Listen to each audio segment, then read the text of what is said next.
የአሜሪካው አምባሳደር መቀለ ገብተዋል። አምባሳደር ማሲንጋ ከተሰረዘው ጉዟቸው ማግስት ነው ለሁለተኛ ጊዜ መቀለ የገቡት። ዝርዝሩን እናጋራቸዋለን። ጠቅላይ ሚኒስትር አብይ አህመድ ከቀድሞ የናይጄሪያ ፕሬዝዳንት ኦሉሴጉን ኦባሳንጆ ጋር ስለ ብሔራዊ ምክክር መወያየታቸውን አሳውቀዋል። ኦባሳንጆ ለጠቅላዩ ምን ሊያጋሩ ይችላሉ? እንመለከተዋለን። ወጣቶች ትግራይ ለቀው እየጎረፉ ነው። ትግራይ ብቻዋን የቀረችም መስላለች። ትኩረታችን ነው። ዛሬ በተጀመረው የምክክር ኮሚሽን ምን ተባለ፣ ምንስ ተከናወነ የሚለውንም እንመለስበታለን። ጤና ይስጥልን። የሰዓቱ የመረጃ ጥንቅራችን እነዚህንና ሌሎች ወቅታዊ ጉዳዮችን የሚያስመለክታችሁ ይሆናል። እንደተለመደው እየሰማችሁን አብራችሁን ቆዩ።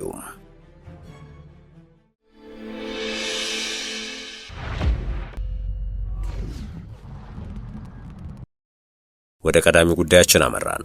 በኢትዮጵያ የአሜሪካ አምባሳደር ኤርቪን ማሲንጋ ለአንድ ቀን ይፋዊ ጉብኝት በዛሬው ዕለት መቀለ ገብተዋል። አምባሳደሩ በአሉላ አባ ነጋ ዓለም አቀፍ አውሮፕላን ማረፊያ ሲደርሱም በትግራይ ጊዜያዊ አስተዳደር ከፍተኛ ባለስልጣናት አቀባበል ተደርጎላቸዋል። አምባሳደር ማሲንጋ በቆይታቸው ከረድኤት ድርጅቶች ጋር በመገናኘት በአሜሪካ ድጋፍ በትግራይ ክልል የሚቀርበውን የነፍስ አድን ሰብአዊ እርዳታ ዙሪያ ይወያያሉ ተብሏል። በተጨማሪም በስፋት የፕሪቶሪያ የሰላም ስምምነት በመባል በሚታወቀው ዘላቂ ግጭት የማቆም ስምምነት ትግበራ ዙሪያ ከተለያዩ ባለድርሻ አካላት ጋር ምክክር እንደሚያደርጉ ተገልጿል። ይህ ጉብኝት የተካሄደው አምባሳደሩ በትግራይ ውስጣዊ የፖለቲካ ውጥረት ምክንያት ቀደም ሲል ወደ መቀለ ሊያደርጉት የነበረውን ጉዞ ካራዘሙ 3 ሳምንታት ባልሞላ ጊዜ ውስጥ ነው። ዋሽንግተን በወቅቱ የነበረውን የፖለቲካ ውጥረት በአፍሪካ ህብረት አደራዳሪነት የተደረሰውን የፕሪቶሪያ የሰላም ሂደትን አደጋ ላይ ሊጥል ይችላል በሚል ስጋት ተመልክተው ነበር።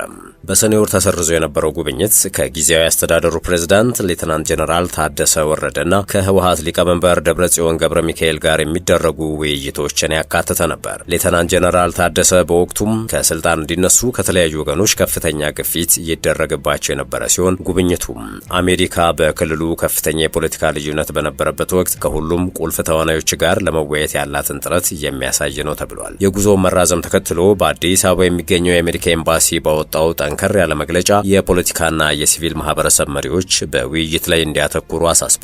ኤምባሲው የሰላም ሂደቱን በተግባር የሚያደናቅፉ ወገኖች በአስቸኳይ በአፍሪካ ህብረት ለሚመራው ጥረት ተባባሪ መሆን አለባቸው ሲል አስጠንቅቋል። የፕሪቶሪያው ስምምነት ሙሉ በሙሉ እንዲተገበር የጠየቀው ኤምባሲው አሜሪካ የምታደርገው የሰብአዊ እርዳታ ድጋፍ እንደሚቀጥልና ዘላቂ መልሶ ማቋቋምን ማሳካት የሚቻለው በፖለቲካዊ መፍትሄ ብቻ መሆኑን አስምሮበታል።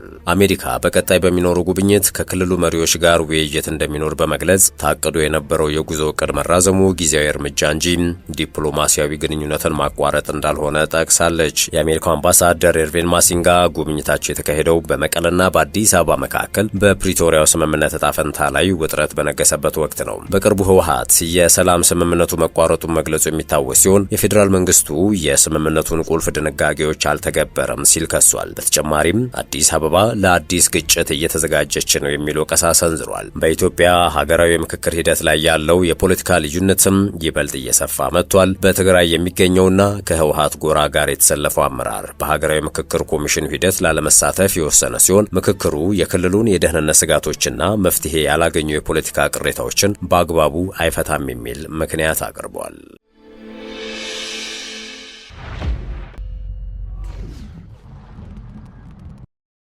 ወደ ጥንቅራችን ሌላኛው ክፍል አመራን። ጠቅላይ ሚኒስትር አብይ አህመድ ከቀድሞ የናይጄሪያ ፕሬዝዳንት ኦሉሴጉን ኦባሳንጆ ጋር ስለ ብሔራዊ ምክክር መወያየታቸውን አስታውቀዋል። ኢትዮጵያ ታሪካዊ የተባለውን ብሔራዊ ምክክር በዛሬው ዕለት ጀምራለች። ይህ ሊጀመር ባለበት በዋዜማው በትላንትናው ዕለት ታዲያ ጠቅላይ ሚኒስትር አብይ አህመድ የቀድሞውን የናይጄሪያ ፕሬዝዳንት ኦሉሴጉን ኦባሳንጆን በቢሮአቸው ተቀብለው ማነጋገራቸውን አስታውቀዋል። ውይይቱም ዛሬ ለተጀመረው የብሔራዊ ምክክር ሂደትና ከአፍሪካ ልምዶች ሊወሰዱ በሚችሉ ትምህርቶች ዙሪያ ያተኮረ ነበር ብለዋል። ጠቅላይ ሚኒስትሩ በኤክስ ገጻቸው ላይ እንደገለጹት ኦባሳንጆ በናይጄሪያ የቢያፍራ የሰላምና የእርቅ ሂደት ላይ ካላቸው ተሞክሮ በመነሳት ለኢትዮጵያ የብሔራዊ ምክክር ጉዞ ጠቃሚ ልምዶችን አካፍለዋል። ጠቅላይ ሚኒስትሩም ከተለያዩ ሀገራት የተገኙ የሰላም ግንባታና የብሔራዊ እርቅ ተሞክሮች ኢትዮጵያ በውይይት መንገድ ዘላቂ ሰላምና ብሔራዊ አንድነትን ለማረጋገጥ በምታደርገው ጥረት ጠቃሚ ትምህርት እንደሚሰጡ ጠቁመዋል።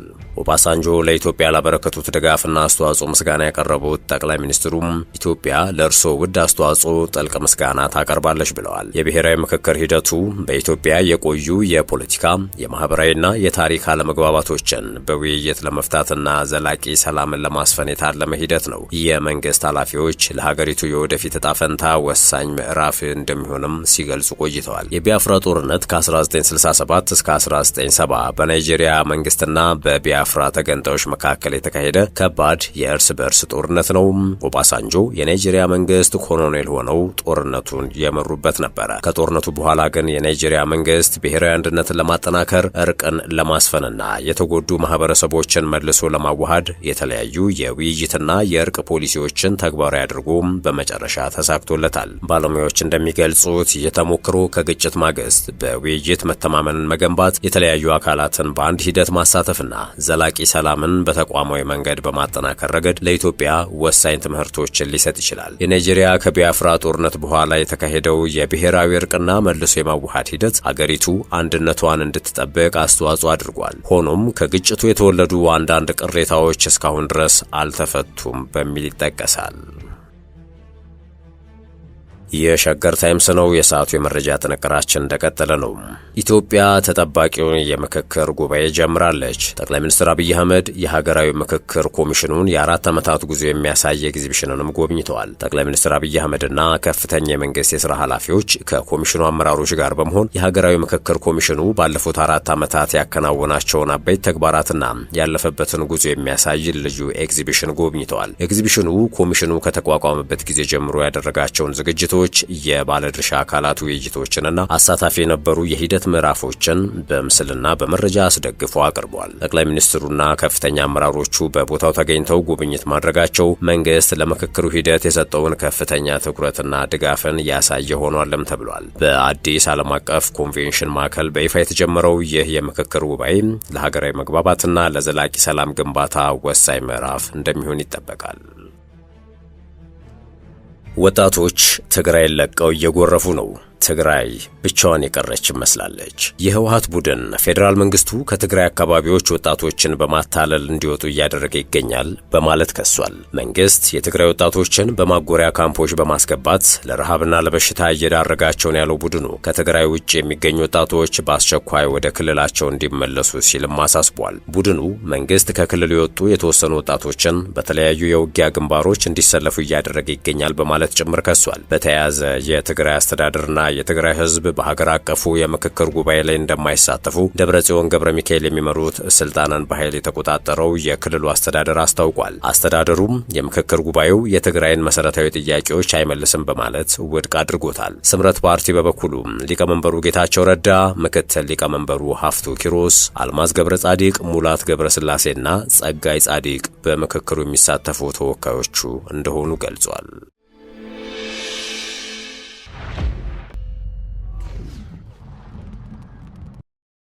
ከትግራይ ጉዳይ አልወጣንም። የትግራይ ዲሞክራቲክ ፓርቲ ትዴፓ ሊቀመንበር አረጋዊ በርሄ ህገወጡ የህወሓት ቡድን የሰላም አማራጭን በተደጋጋሚ በመግፋት የትግራይ ህዝብ የዘመናት የመከራና ጉስቁልና ምንጭነቱን አጠናክሮ ቀጥሏል ሲሉ ከሰዋል። በትግራይ ክልል ወቅታዊ ሁኔታ ላይ ከኢዜአ ጋር ቆይታ ያደረጉት የትግራይ ዲሞክራቲክ ፓርቲ ትዴፓ ሊቀመንበር ዶክተር አረጋዊ በርሄ ህገወጡ የህወሓት ቡድን ከተመሰረተበት ማግስት ጀምሮ ችግሮችን በጠመንጃ አፈሙዝ ለመፍታት የሚሞክር ግትር አቋም ያለው ወንጀለኞች ስብስብ ነው ብለዋል። በፕሪቶሪያ የተፈረመው የሰላም ስምምነት በተገቢው መንገድ ተግባራዊ እንዳይሆንም እንቅፋት ሲፈጥር ቆይቷል ሲሉ አስረድተዋል። በአሁኑ ወቅት ሰላማዊ የፖለቲካ አማራጮችን በመዝጋትና ከሻዕቢያ ጋር ያልተቀደሰ ጥምረት በመፍጠር የክልሉን ጊዜያዊ አስተዳደር በኃይልና በመፈንቅለ መንግስት ማፍረሱንም ጠቁመዋል። የፕሪቶሪያ የሰላም ስምምነት ለትግራይ ህዝብ የፈጠረውን እፎይታ በማደናቀፍ ቡድኑ የሰላም ጸርና የህዝቡ የጉስቁልና ምንጭ መሆኑንም በተግባር ማስመስከሩን ገልጸዋል። በዚህም ምክንያት የትግራይ ህዝብ ለስደት ለከፋ ድህነትና ለጭንቀት መዳረጉን የወላጆች ዋይታና ሰቆቃም በየዕለቱ እየበረታ እንደሚገኝ የተናገሩት ህገወጥ ሲሉ የጠሩትን ቡድን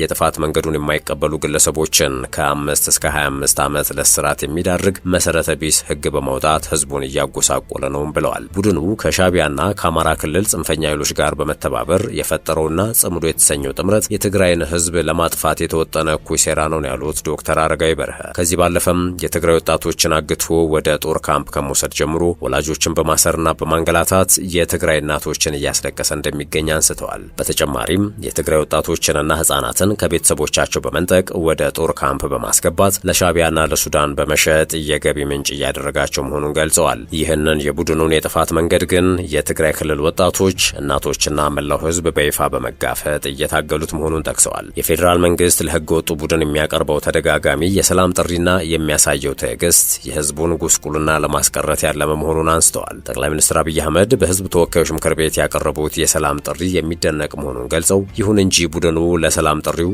በጎ ምላሽ ይሰጣል ተብሎ እንደማይጠበቅም ተናግረዋል። የቅርብ ጊዜ ታሪኩ እንደሚያሳየው ቡድኑ ችግሮችን በሰለጠነ መንገድና በምክክር ለመፍታት ቅንጣት ታክል ፍላጎት የሌለው የጽንፈኞች ስብስብ መሆኑን አስገንዝበዋል። ስለሆነም የክልሉን ህዝብ ለማዳንና የሀገርን ሉዓላዊነት ለማስከበር የክልሉ ህዝብ እንዲሁም በውጭ የሚኖሩ የትግራይ ተወላጆች የቡድኑን የጥፋት ጉዞ ለማስቆም በጋራ መስራት እንደሚኖርባቸው ነው የገለጹት።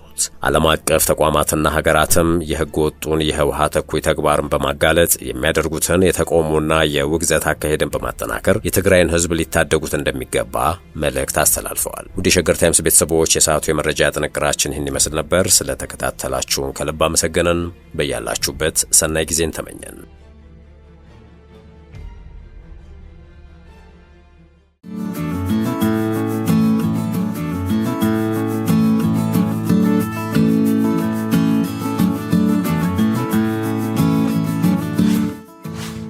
ሸገር ታይምስ ሚዲያን ሰብስክራይብ በማድረግና ደወሉን በመጫን ይከተሉን።